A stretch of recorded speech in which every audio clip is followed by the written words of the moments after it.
ons, om Goeie Vrydag te verstaan, om hierdie dag te verstaan, moet ons na die begin toe gaan, heel in die begin, in Genesis. Anders te gaan ons nie eintlik verstaan wat het daai dag gebeur aan die kruis nie. Want dan, dit lyk soos 'n oomblik wat net ergens gebeur het hier toe Jesus op aarde was, en God het sy seun gestuur en hier het Jesus gesterf aan die kruis, en dit het maar net gebeur daai dag. Maar dit kom van Genesis af, die hele storie van die kruis. Goeie Vrydag het begin in die tuin. Dit het begin in die tuin van Eden. Nou ons lees in Genesis, toe God in die begin alles geskep het, was alles mooi, alles was reg, alles het gewerk soos wat dit moet werk, daar was nie sonde nie, daar was nie pyn nie, daar was nie seer nie, daar was nie dood nie, alles was mooi, en die mens het elke dag, Adam en Eva, het elke dag saam met God gesels en gewandel. Die Bybel leer ons in die laatmiddag het God gekom, en hy het saam met sy skepping, saam met Adam en Eva, wat aan sy beeld geskep is, net saam gestap en saam gewandel. En ons ken die storie, wat die mens toe iets doen, wat God gesê het, hulle moet nie doen nie. En God het vir hulle gesê, julle mag van al daai bome eet, julle mag van al die, maar moenie daar nie, los daai uit, los daai ding uit. En wat doen het hulle? Adam en Eva is ongehoorsaam aan God. En hulle maak droog, en sonde kom in die wêreld. En wat gebeur, dat in daai oomblik, toe sonde in die wêreld inkom, saam met dit, het pyn en seer, en teleurstelling, en het ook dood gekom. En die mense toe met 'n groot probleem, wat gaan ons nou doen, want die Here het so vir hulle gesê, uit die tuin uit, weg is julle, julle mag nie inkom, die Here het 2 engele daar gesit, dat hulle nie weer kan terugkom nie. So die mens en ons as mense toe met 'n probleem, ons kan nie terug by God uitkom nie, want ons het droog gemaak, ons het ons rug op hom gedraai, ons is nou hier, ons wil terug, maar ons kan nie, want ons het God teleurgestel, ons het dit gedoen, die mens het gedoen wat hulle nie mag gedoen het nie. Dit maak nie saak wat die mens probeer het, hulle kan net nooit weer by God uitkom nie. En dis nie omdat God bad is nie, dis omdat die mens sonde gedoen het en ongehoorsaam was. En na die sondeval, na hierdie gebeurtenis, lees ons iets verskriklik belangrik. Onthou nou, die van julle wat die storie onthou, Adam en Eva was naak. Hulle het nie agtergekom, hulle was naak nie. Totdat hulle sonde gedoen het. Toe kom hulle agter, hoor jy, ek is blootgestel. Skielik kom hulle agter, hoor jy, nee, daar's skaamte skielik. En dan lees ons, God het vir Adam en Eva klere gemaak, om hulle naaktheid en hulle skande te bedek. En hy het klere gemaak van vel, van 'n diervel. So dit sê, wat dis baie belangrik. Waar kom die vel vandaan? Iets moes sterf. Daar moes bloed vloei, sodat naaktheid, laat skaamte toegemaak kon word. En dit was die heel eerste offer in die Bybel wat God self gebring het. En dis baie belangrik om dit te onthou. En van daai dag af, moes daar elke keer bloed gevloei het, as daar vergifnis vir sonde moes gekom het. En God het die eerste offer daai dag gebring. Nou waar kom Paasfees vandaan? Die van julle wat die storie onthou, toe die volk van die Here is, dit is duisende jare later, die volk van die Here is gevang, hulle sit in Egipte land, en hulle bid, Here red ons, en die Here hoor hulle, hy antwoord hulle, hy stuur vir Moses, en Farao wil nie die volk laat gaan nie, en toe sê die Here, okay, nou gaan ek plaas stuur, sodat Farao my mense kan laat gaan. En ons lees die eerste plaag, tweede plaag, derde plaag, dit was die muskiete en steekvlee en paddas en al daai bad goed, daar was duisternis en daar was klomp slegte goed wat gebeur het. En na die 9de plaag, toe sê Farao nog steeds, ek gaan nie julle laat gaan nie. Sê die Here, okay, hier kom die 10de plaag. Daar gaan dood kom in Egipte. Al die eersgeborenes, en ek wil hê, julle wat kinders het jou eersgeborene, dis die boodskap wat uitgaan, daai persoon gaan sterf vanaand. Hoe sou jy gevoel het as jy daai dag daar was? Maar God het 'n idee, God het 'n plan. Hy sê, okay, Vat lammetjies, wat sonder gebrek is, slag hulle, sny hulle keel af, gooi die bloed in 'n houer, en dan smeer julle die bloed aan die deurkusyne. En dan daai aand gaan God kom as doodsengel, en hy gaan deur die laar beweeg, deur die stad beweeg, en by elke huis waar God en waar daai doodsengel bloed sien, gaan hy verbygaan. Want hulle het dan gedoen wat hulle moes doen. Hulle was gehoorsaam aan die Here, want daar was 'n offer gebring, daar het bloed gevloei. En dan staan daar en hulle het dit gesmeer, en die aankom die engel, en die engel het verby beweeg. Die Engels is hier Passover. Paasfees, hy het verby gegaan. Dis waar Paasfees begin het. Dis belangrik voordat ons by die kruis uitkom om dit te verstaan. En van daai dag af het die Here 'n fees ingestel, die Pasga of Paasfees.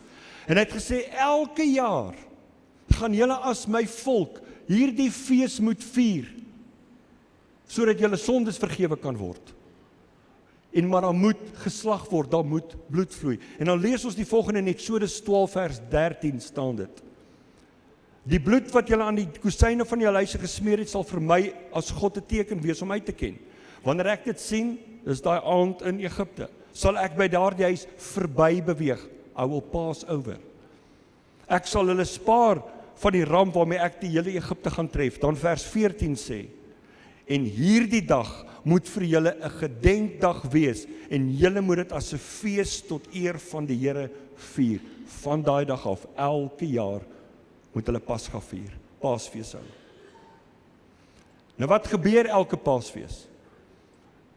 Toe die volk in die woestyn was, het hulle 'n tydelike tent opgeslaan, soos hulle tipe kerk, en hy het verskillende afdelings gehad, maar dit is onnodige detail nou. En die hoëpriester het elke jaar dan, het hy bloed gevat, wat die volk, byvoorbeeld elke gesin het 'n lammetjie, julle moet sorg dat julle 'n lammetjie bring, julle slag, julle bring die bloed vir die hoëpriester, hy vat van die bloed binne in die allerheiligste in, en hy gaan staan voor God, namens die volk, en sê, Here, die volk het droog gemaak hierdie hele jaar, hulle het sonde gedoen, ek gooi die bloed uit hierso op die ark, op God se teenwoordigheid. En hy bely sy sonde, en die hele volk se sonde, en dit moet elke jaar gebeur, en ons lees in Hebreërs 9, vers 7 dit. Net die hoëpriester kon in die heiligste deel ingaan, niemand anders nie. Hy kon dit ook net eenmal 'n jaar doen. Dan het hy bloed saamgevat om te offer, sodat sy sonde deur God vergewe kan word, as ook al die verkeerde dinge wat God se mense gedoen het in daai afgelope jaar. Maar geen dier se bloed was genoeg nie, want dit moes elke jaar gedoen word. Want hulle het baie keer lammetjies, baie keer het hulle bokke geslag, baie keer is daar offers gebring van duwe, maar daar moes altyd bloed gevloei het. En elke jaar moes hulle dit net weer doen, want nou gaan die hoëpriester in, hy slag, en daar's bloed, en net 'n rukkie daarna, daar loop die ouens, en dan skel die vrou weer die man, en die man die vrou, en hulle is lelik met die kinders, en daai ene vloek daai ene, en daai bedrieg daai ene, nog in dieselfde dag. Nou sit hulle met sonde. Vir 'n jaar lank moet hulle wag, voordat hulle sonde eens vergewe kan word. Volgens oorlewering, met daai fees, met die Paasfees, was daar om en by 250.000 lammers geslag. In Jerusalem, elke jaar, gedurende Paasfees. Net om 'n idee te kry, hoe groot is dit? 'n Gemiddelde lammetjie het so 4 liter bloed. As jy vinnige som maak, dis 1 miljoen liter bloed. As ons 1 miljoen liter bloed hier in ons auditorium gaan uitgooi, het ons gaan uitwerk, gaan dit 1,2 meter diep wees. Dis so hoog soos die verhoog, is 1,2 meter. Dis hoeveel bloed daai elke jaar gevloei het, van skapies wat doodgemaak.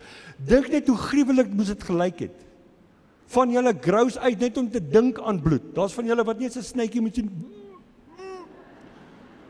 Nou dink aan 1 miljoen liter bloed op daai dag.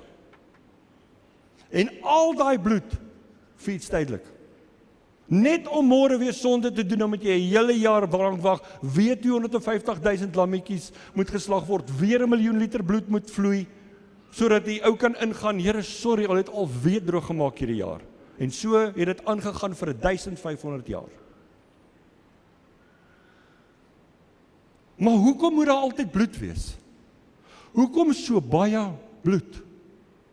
Ons lees dit in Hebreërs 9, vers 22 staan daar, sonder bloedvergieting vind daar geen vergifnis plaas nie.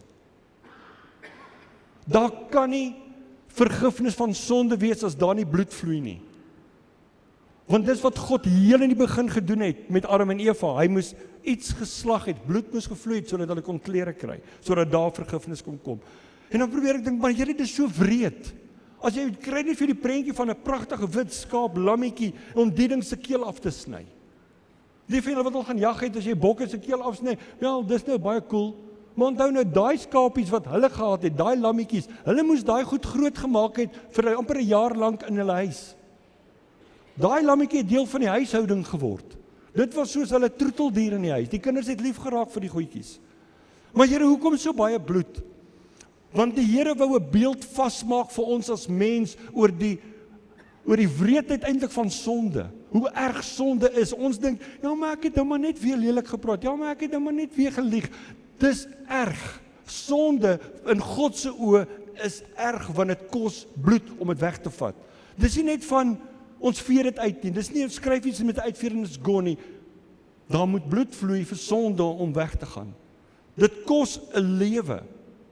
Sonde, ongehoorsaamheid kos 'n lewe. Dit kos bloed. Ons lees in Johannes 1, 'n baie interessante storie gebeur. Johannes die Doper is besig om mense te doop in die Jordaanrivier. En Jesus was laaste siene wat ons van hom lees in die Bybel toe hy 12 jaar oud was. Toe hy saam met sy maale op reis was en toe skielik toe hulle weer kyk, daar's Jesus weg. Hier in hulle geselskap, daar's Jesus, nou waar's Jesus? Maria, waar's Jesus? Nee, ek weet nie, Josef, jy's jou beurt. Jy moes nie, waar's jou ma? Jou ma moes kyk, waar's Jesus? Almal soek Jesus. Jesus, almal hardloop rond, waar's Jesus? En eintlik toe gaan hulle terug. Nou wat sou jy gedoen het as jy moet omdraai? Jy kom op Bloemfontein, het iemand vir Janko in die kar gelaai? Nee, vrek, onder die sitplek en daar in die boot, hy's nie hier nie. Ons draai om. En ons kom by die huis en hy sit op die bank. Ai seun, kom ons ry. En hier kry hulle Jesus in Jerusalem in die tempel. En dis wat ons laas van hom lees. Nou is hy 30 jaar oud, 18 jaar later verskyn Jesus op die toneel. En Johannes die Doper is besig om mense te doop. En die volgende oomblik lees ons in Johannes 1 waar Johannes Jesus aankondig vir al die mense. En toe Jesus aangestap kom, ek dink het hy opgehou doop. En hy het gaan staan en sy oë het Jesus se oë gevang. En hy sê die volgende, hy sê nie, kyk daar is die seun van God nie. Hy sê nie, kyk, daar's die redder van die wêreld. Kyk julle, daar's die een wat die wêreld gaan verander. Kyk wat sê Johannes die Doper, toe hy Jesus aankondig. Daar staan in Johannes 1 vers 29, en Johannes sê, kyk, daar is die lam van God, wat die sondes van hierdie wêreld wegneem. Almal daai dag het geweet waarvan Jesus praat, waarvan Johannes praat, almal. As jy die woord lam of lammetjie hoor, in daai tyd het hulle geweet dood. Hulle het dit dadelik geweet. Hulle het geweet wat dit beteken. Want hulle het geweet van offers, hulle het geweet wat gaan gebeur. Hulle het geweet hoe wreed en gemeen dit is om 'n onskuldige lammetjie se keel af te sny, laat die bloed loop. Hulle het geweet hoe bad is dit. Want daai lammetjie het in hulle huis groot geword. En God stuur sy seun as 'n lam. En hulle het geweet, wat gaan hy geslag word? Gaan sy bloed vloei? Hoekom noem Johannes hom die lam? En vir 3 jaar leef Jesus tussen mense, in huishoudings. Hy's deel van mense se lewens. Hy gaan kuier by Jairus, by Matteus se huis, hy's tussen sy disippels, vreemde mense, honderde ander mense met wie hy kuier en te doen het. En elke jaar met hierdie feeste, met Paasfees. Ek dink beleef die kinders spanning, die gesinne beleef spanning, hulle weet, Paasfees kom, ons moet offer, anders het ons sonde, ons moet dit doen, anders het ons met hierdie sonde in ons lewens, maar hulle beleef die spanning, hulle beleef hierdie traumatiese ervaring as kind, as die kindertjies in die huis, die pa in die huis, want hy is die met die lammetjie, sy keel moet afsny. En nou weet hulle, hier kom dit nou. Dus hier is Paasfees naby, die mense, dit begin duisende mense is besig om na Jerusalem toe te gaan, want die fees is daar, hulle weet, dis wat nou gaan gebeur, daar is offers wat gebring moet word. Maar hierdie Paasfees, hierdie Pasga, was anders. Daar was iets anders hierdie keer. Want die fokus was daai dag, nie op die duisende ander lammetjies nie, maar op een. Net op een lam was die aandag daai dag. Soveel mense. Ek dink jy daai dag in die skare gestaan toe Jesus aan daai kruis was. Toe die bloed geloop het, en baie bloed. Het hulle gewonder, maar hoekom hy? Hoekom so baie bloed? Hoekom lyk hy so? Kyk hoe het hulle hom geslaan. Kyk hoe het hulle sy baard uit sy gesig uitgeruk. Hoekom het hulle dit aan hom gedoen? Hoekom so baie bloed? Ek dink van hy kindertjies het daar gestaan en pappa in die kleed geruk en pa, is dit nie daai oom wie se skoot ek gesit het toe hy my geseën het nie? Pappa, dis daai oom wat so nice was. Dis hy wat my lewendig gemaak het, Jairus se dogter 10:1 vir Jairus gesê. Pappa, maar daai oom was dan in ons huis. Dink net die belewennisse wat daai mense daai dag moes gehad het. Oor die wreedheid daai dag aan hy kruis. Hy was nice, hy was liefdevol, hy was net vir almal altyd daar. Hy het niks verkeerd gedoen nie. En ek dink hulle het gevra, pa, hoekom hy? Hoekom hy? Ek wonder of die pa nie daai dag dan daai kind opgetel en gesê, my kind, dis of hy, of ek en jy. Want bloed moet vloei. Dank die Here, dit was hy, daai dag. En nie ek en jy nie. Kolossense 1:20 sê, Jesus het daarvoor gesorg, dat alles in die skepping weer in die regte verhouding met God gestel word. Dit het nie sommer so gebeur nie. Dit was duur. Dit het hom sy bloed gekos, wat aan die kruis geloop het. Daai dag aan die kruis, was die finale en die beste offer ooit gebring. Nooit weer, na daai gruweloggend, 2000 jaar terug, is daar weer 'n lammetjie geslag nie. Want die lam is eens en vir altyd geslag vir ons almal.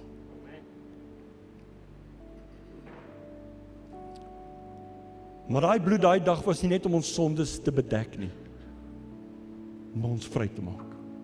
Om ons heeltemal te vergewe, om dit weg te neem. Wat miljoene offers, miljoene lammetjies nie kon regkry nie, het Jesus in een dag reg gekry. Deur vir ons, vir jou en my te sterf. Hoekom? Want so lief het God hierdie wêreld gehad, dat hy sy enigste, sy beste seun vir ons gestuur het. Dis hoe lief hy jou het vandag. Op 'n dag vertel Jesus 'n storie van 'n man wat 100 skape het. En nou Jesus vertel van die een skaap loop weg. En wat doen daai herder van die skape? Hy los die ander 99, sorg dat hulle is veilig, hulle is alraai daar so in die kraal, en hy gaan en hy loop, en hy gaan soek daai enetjie. Ek wonder, daai dag toe Jesus daai storie vertel het van daai 100 skape. En toe hy vertel van daai een skapie wat weggeloop het, en toe die herder gaan, en toe hy by die skapie kom, het hy nie pak slaag gegee nie. Hy het nie met hom geraas en geskel nie. Hy het hom gekniel, hy het hom opgetel, en hy het hom teruggedra. Ek wonder daai dag, toe Jesus daai storie vertel het, of hy nie aan jou gedink het, as daai een skapie wat weggeloop het. Hy het daai dag aan jou en my gedink, ons name, ons gesigte was in sy gedagtes, en het gesien, daai skapie is weg, maar ek gaan hom haal, ek gaan hom wel. Daarom vertel hy 'n storie van die pa wat 2 seuns gehad het. En die jongste seun kom en sê, pa, sorry hoor, maar ek waai. Ek sien hulle is vir die plaas storie nie, ek gaan trek. Ek soek al my goed, my erfdeel, en hy trek. En Jesus vertel van hierdie jong seun wat weggegaan het, hy het alles gelos by sy pa. Hy het 'n plaas, hy het 'n erfporsie gelos, en hy het al sy goed gevat en opgebors op 'n slegte losbandige lewe, hy gaan dit uitdobbel en hy het slegte mense geleef. En op 'n stadium het daai jongste seun agtergekom, ek sit in 'n groot gemors hier. Ek het niks nie. Kyk hoe lyk ek. Ek sit tussen klomp varke. Kyk hoe lyk ek, kyk hoe ryk ek. En hy besluit by homself, ek gaan maar net terug gaan na my pa toe, want waar anders gaan ek gaan? En dan vertel Jesus, toe die pa daai seun van ver af sien kom. Ek wonder daai dag. Toe hy die storie vertel het, toe het hy jou en my gesien. Toe het hy aan jou en my gedink. En wat doen die pa? Hy hardloop na daai kind toe. Hy druk hom vas en hy soen hom. Hy hom net aan soen en soen en soen, sê die Bybel. Hy het hom onophoudelik gesoen en gesê, welkom terug. Want so lief het God jou en my. Hoekom doen Jesus dit? Want Lukas 19 vers 10 sê, Jesus het gekom om te soek en te red wie verlore is. Dis die storie van die Bybel. Deur sy wonderlike diep liefde wat hy het vir ons as mens. En daai dag, op daai gruwelkruis, het Jesus reddingstoue uitgegooi vir die mensdom. 2000 jaar terug het hy net gekom en het reddingstoue uitgegooi, wat vir eeue gaan hou daarna, tot vandag in 2026. Het hy hierdie toue uitgegooi, en dan sê hy, gryp, want jy gaan dit nie self kan doen nie, want as jy dit nie gryp nie, gaan jy moet sterf.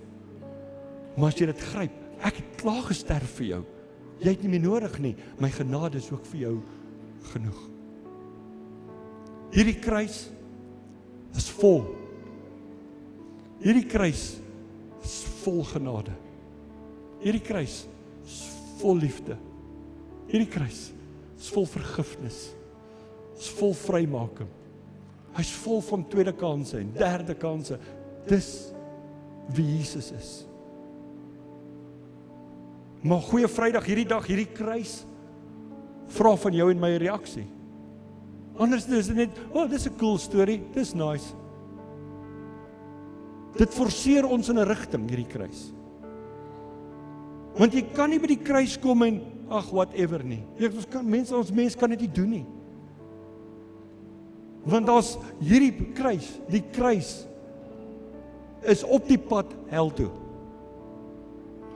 Vir jou om hel toe te gaan, is een van die moeilikste dinge om te doen in hierdie lewe. Want weet jy wat doen? Jy moet Jesus uit die pad uitstap en sê, sorry, maar ek soek dit nie. Dan gaan jy in hel kom. Maar vir jou en my, om ons lewens om te keer en te verander, kom die Here en hy sê, maar ek gooi vir jou reddingstoue uit, en ek gooi dit uit, en ek sê, maar maak 'n keuse. Kies my. Wat moet ek nou nog vir jou wys, om te sê ek is lief vir jou? Wat moet ek nou nog doen?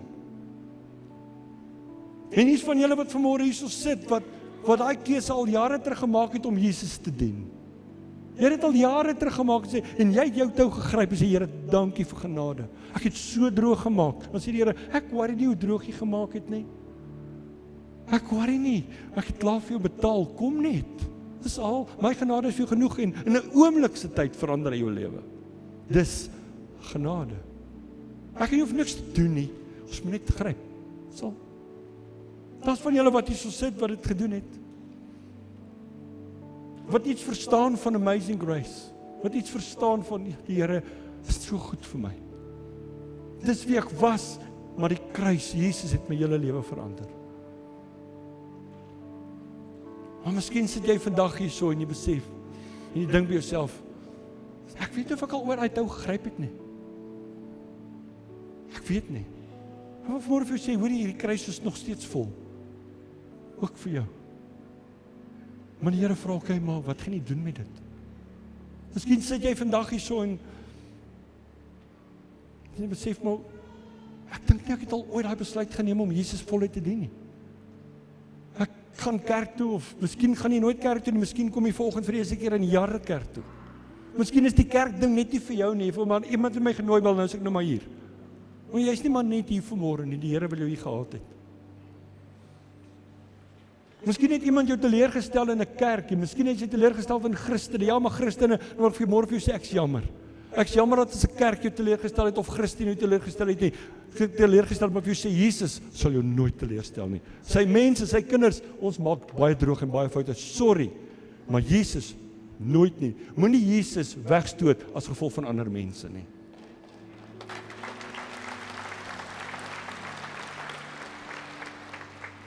Wil jy nie vandag net 'n besluit neem en sê, Here, ek kan nie meer so nie. Ek kan nie meer dit op my eie doen nie. Miskien het jy op 'n stadium die Here voluit gedien. But life happened. En jy het weggedraai. Sy genade soek vandag vir jou daar. Sy kruis is vol ook vir jou. En die Here kom en hy sê vandag, kom terug. Kom terug.